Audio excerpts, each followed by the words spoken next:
Hi. um, let's see. I'm looking crazy today. God. Okay. Um, so philosophical walk, part 3. Um, if you guys can see that, I have a little bit more facial hair now.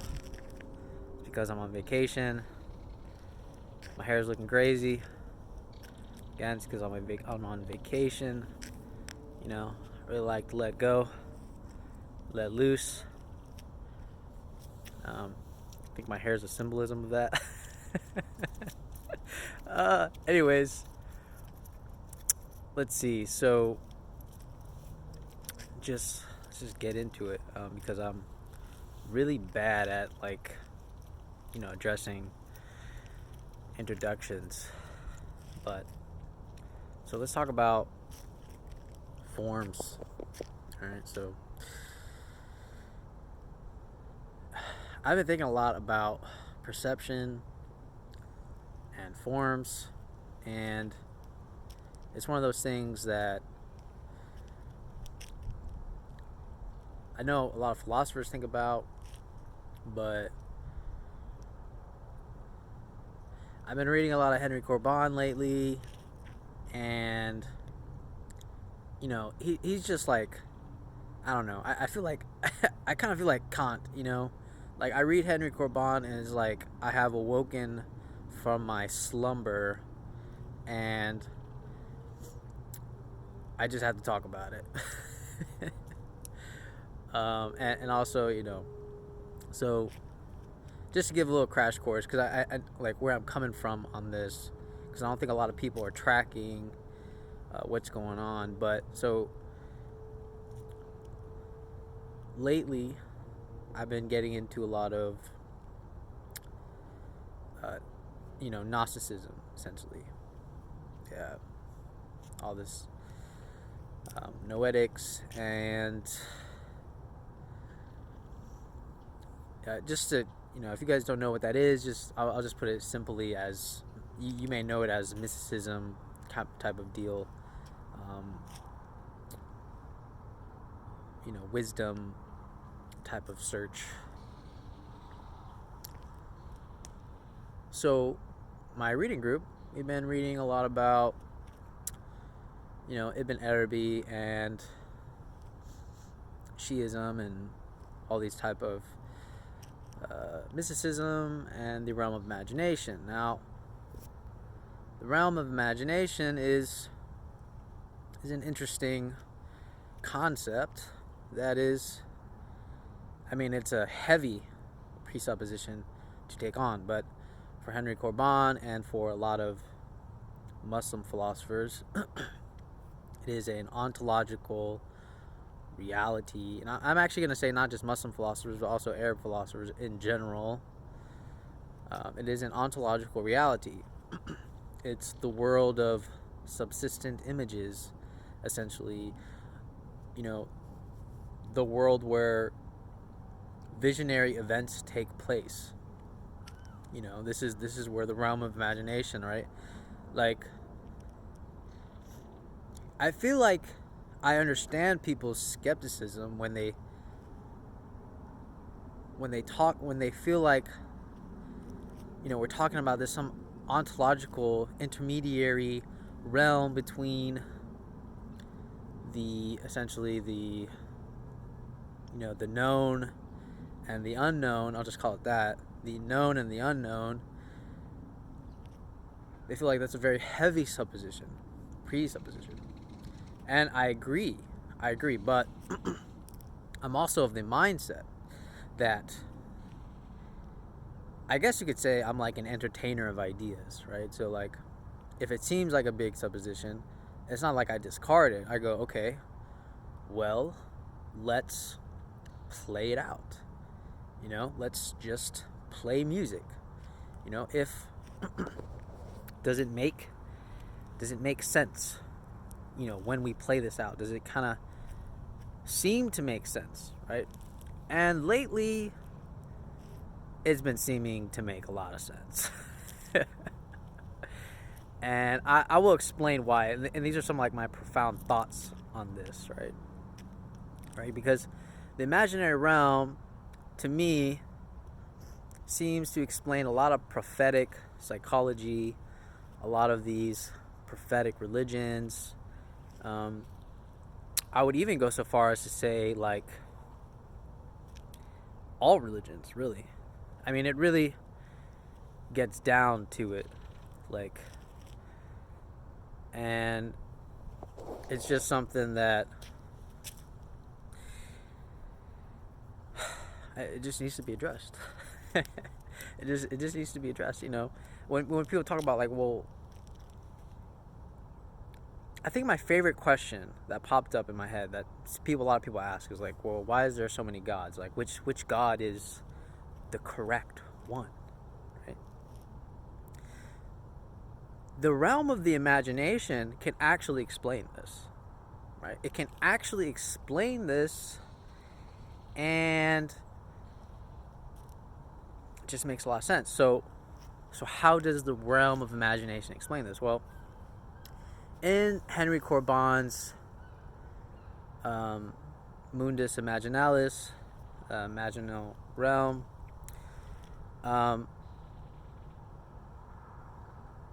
there's something called theophanies, right? So a theophany is essentially a vision, a dream, some type of manifestation to where you essentially experience God, right?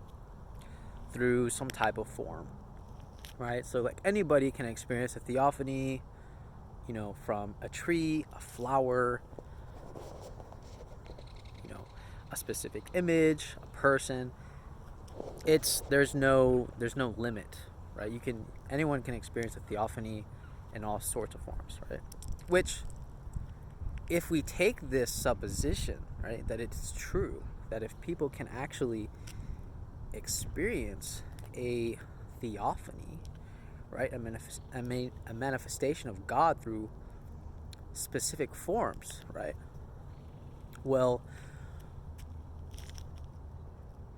I mean, doesn't this start to explain almost like every religion, like every type of God, that every like type of physical God, every type of like image of God that there is out there, because what we're starting to discover in my reading group is that theophanies correspond to the individual, right? So, and they take form according to the individual, right? So there's this quote from Meister Eckhart, right, where he says, and this is like a German mystic, essentially German Christian mystic, where he says, the eye through which I see God is the same eye that which God sees me. So there is this sort of correspondence going on, right? And this made me think a lot about Hindu gods and all the images of like the Hindu gods and all the images of like angels we have, all the images of like saints and just everything, right? There's like all these depictions of God that we have, right? Not just the Christian God, everything, right? But what's interesting is that in the Arab philosophy, right, the ultimate manifestation of God is formless, essentially, right? But the thing is, you can only witness God through a form, right? So we take you back to like Moses, where he encounters like the burning bush and God is speaking to him through that way, right? So the realm of imagination makes sense of this, right? Where the burning bush is just a burning bush, but at the same time, it is a theophany, a manifestation of God, through which only through Moses's, was it Moses or Abraham? Oh God, I'm really messing up. Anyways, so those theophanies accord essentially to the perceiver's substance, I'm going to say, or nature. I'm going to say nature, right? Ibn Arabi would say accordance with their divine name, right? Because according to Ibn Arabi, everybody has like a divine name of God that they kind of portray more, right? So whatever that their divine name is or they represent will take form, and that's how they will see God, essentially. But to make it in more layman's terms, instead of getting very complicated, essentially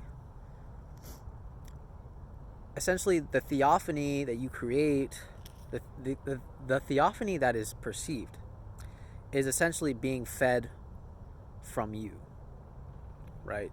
Is being fed from you, and then in a very paradoxical way, because the human being is a reflection of God's image, it is also at the same time through which God feeds himself.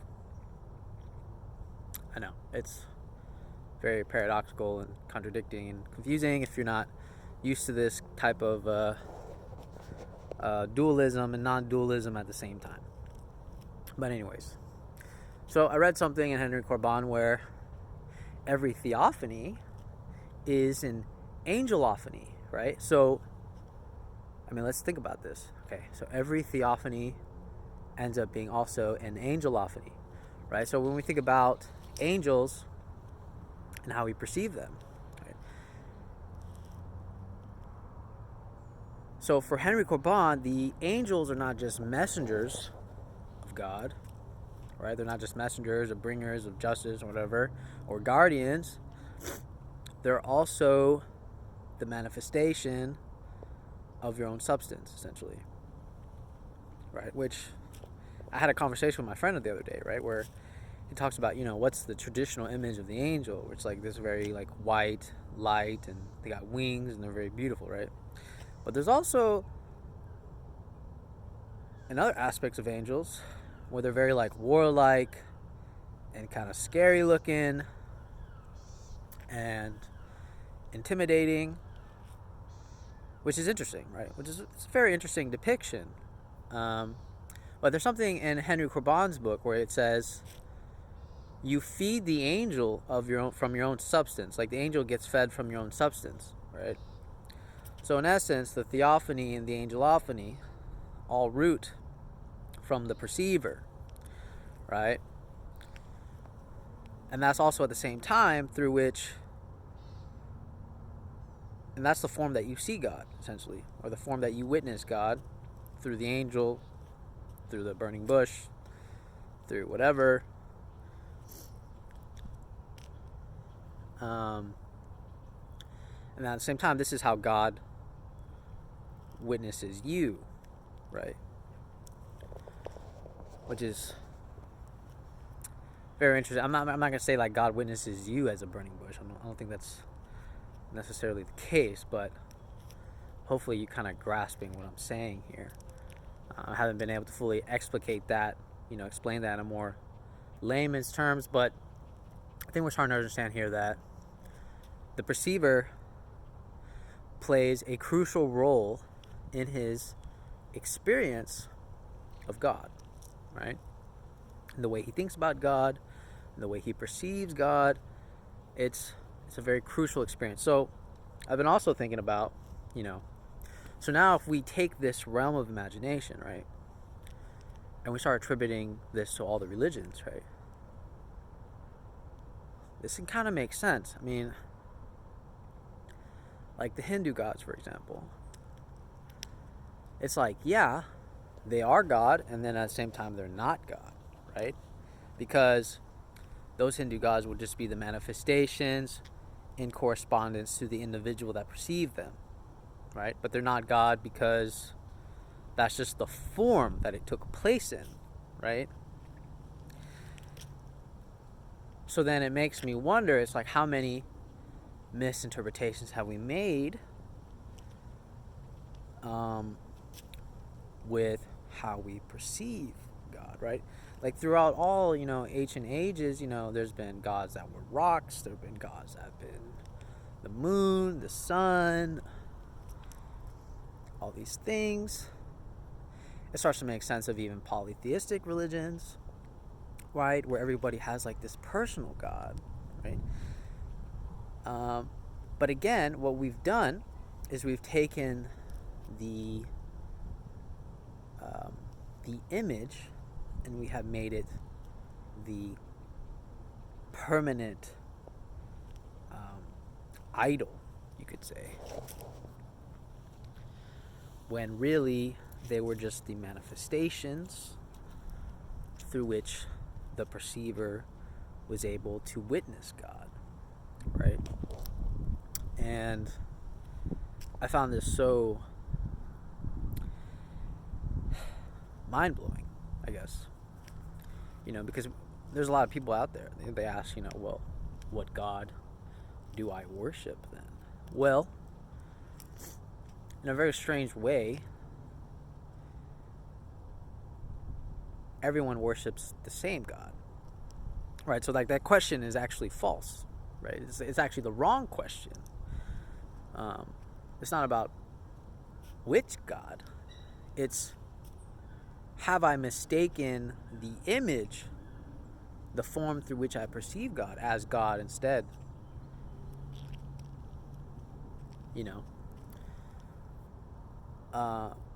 Which, of course, to me, accounts for all the multitudes of religion, the variety of religions, right?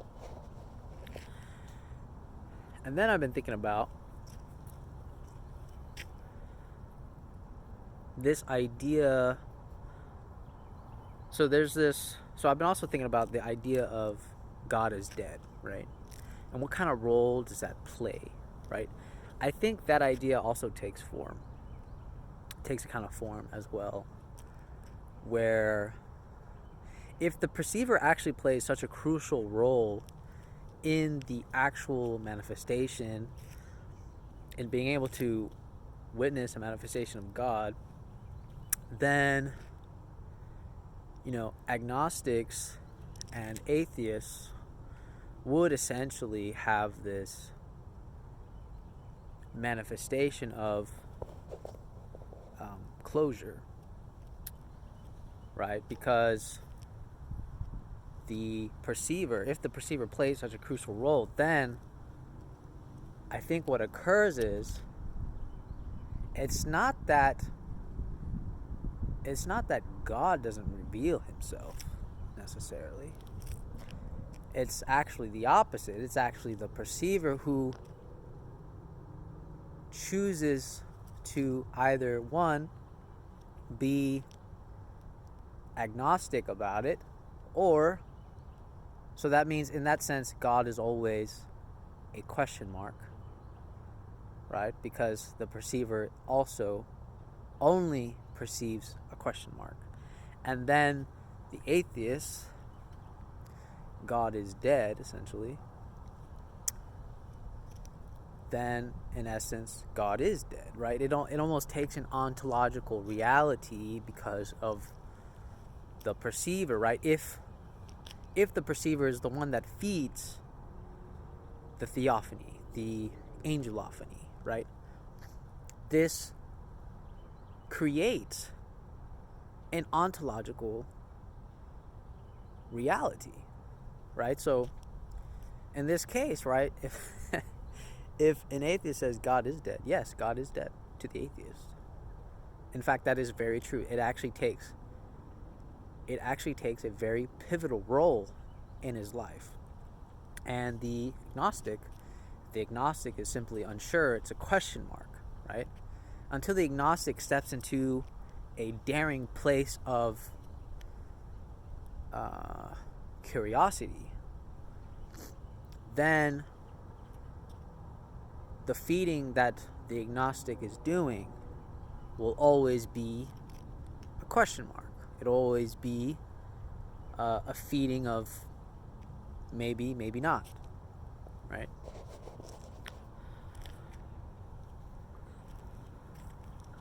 And so this kind of idea of perception and feeding from one's own substance really got me thinking. I thought it was kind of very profound in a way, you know. And I thought that would be something to share, because there's something from Rumi's theology where, if we want to talk about the origin of things, right? Well, what's the origin of something formless? Ultimately, I mean, what's the origin of something? What's the origin of forms? That's what I meant.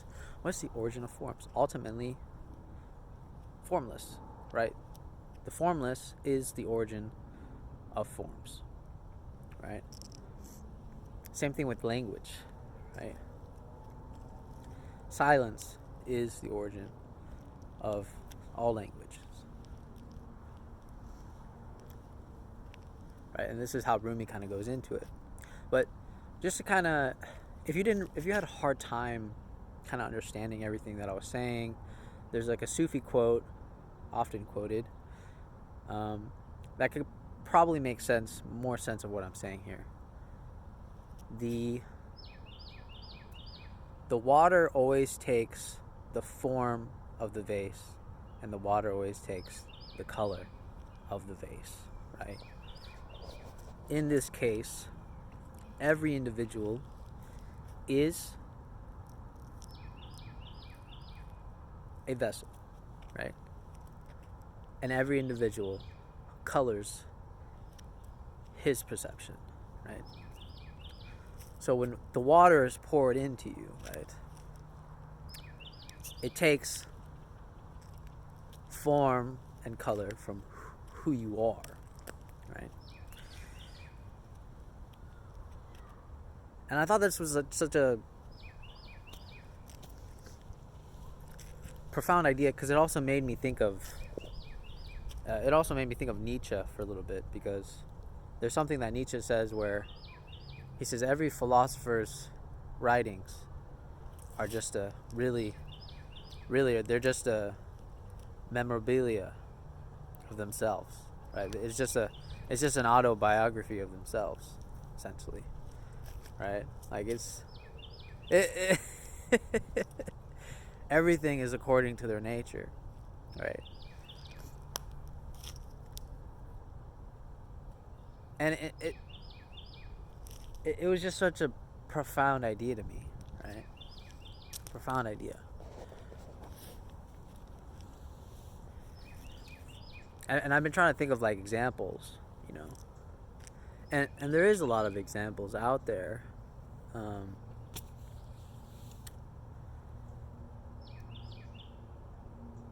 It's like, I mean, just think about a sunset, right? I mean,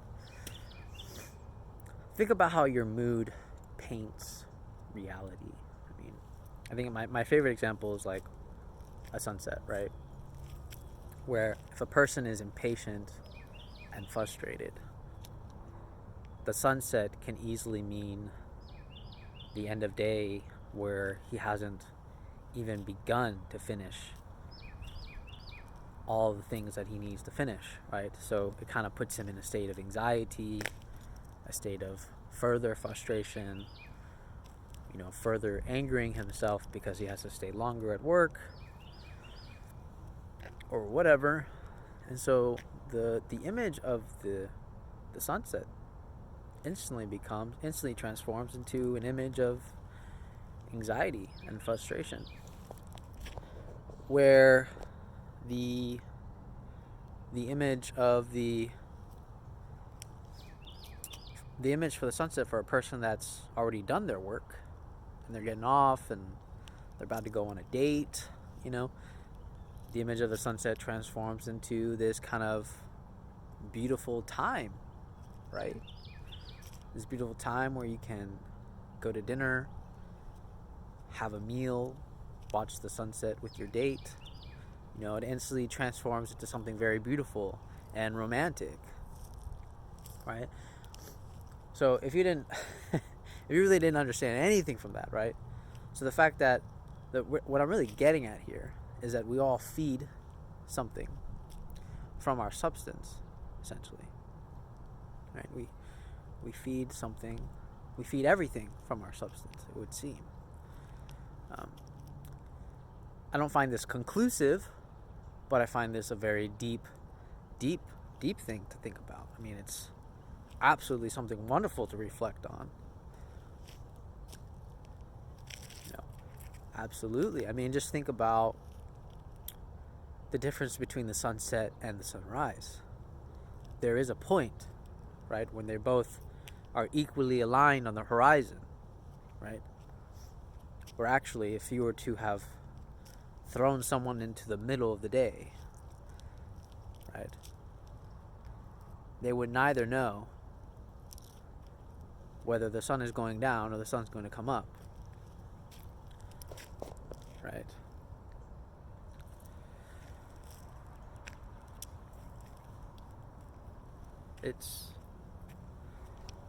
It's yeah. I've been thinking a lot about this, but yeah, I think that's all I gotta say. I mean, yeah, just that feeding from one's own substance, that really made me think a lot about that. Because that means there is a degree of your will, right? Your own will to power that paints your reality, essentially. But if you let go, right? If you let go, I believe you leave yourself open to the manifestations, a true manifestation of another will, right? So to speak, another will to power.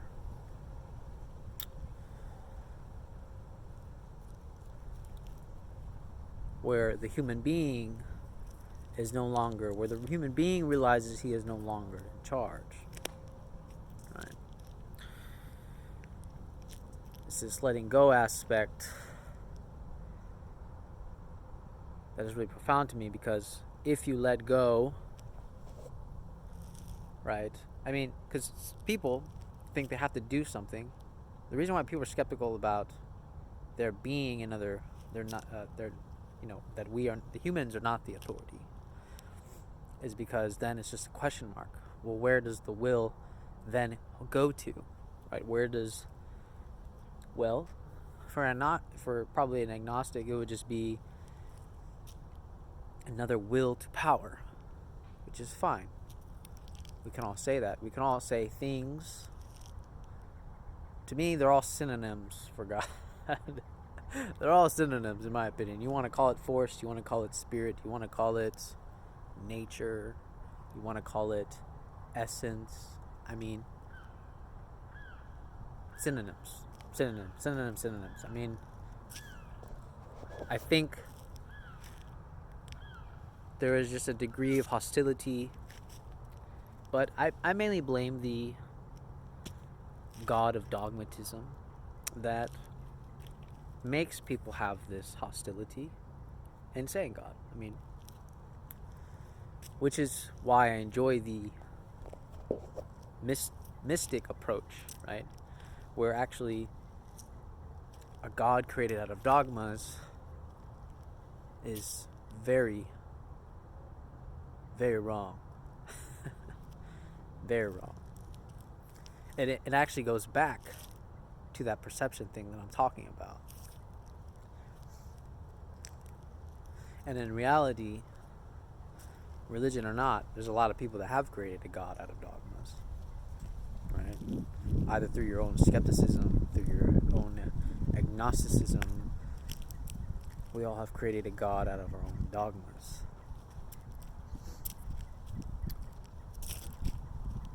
My aim as an individual is to essentially become a substance that is very free of dogmas, so I can encounter a God through a form free of dogmas, right?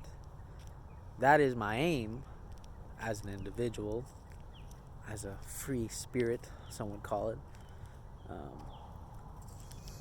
But again, you will see that some people can't do this. They need the dogma, they need the structure.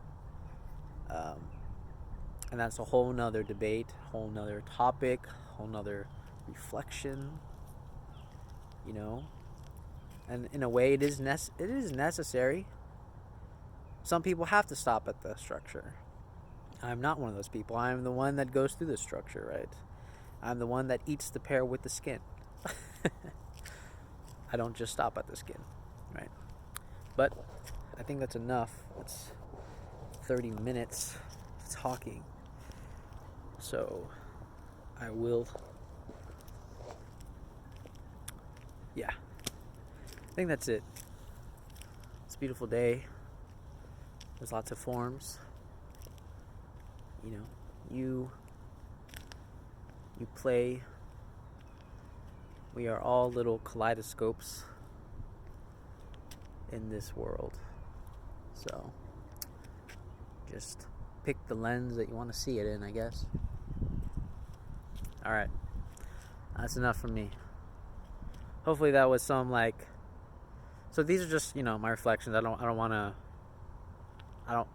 want this to, if you feel like this kind of causes, reflection in you and speculation, I think I did my job. If you're still resistant, then, you're feeding from your own substance. What can I say? If you get any message out of this, you're feeding from your own substance. Anyways, yeah, I'll tell you guys later. This is my, 4th philosophical walk? All right. Bye.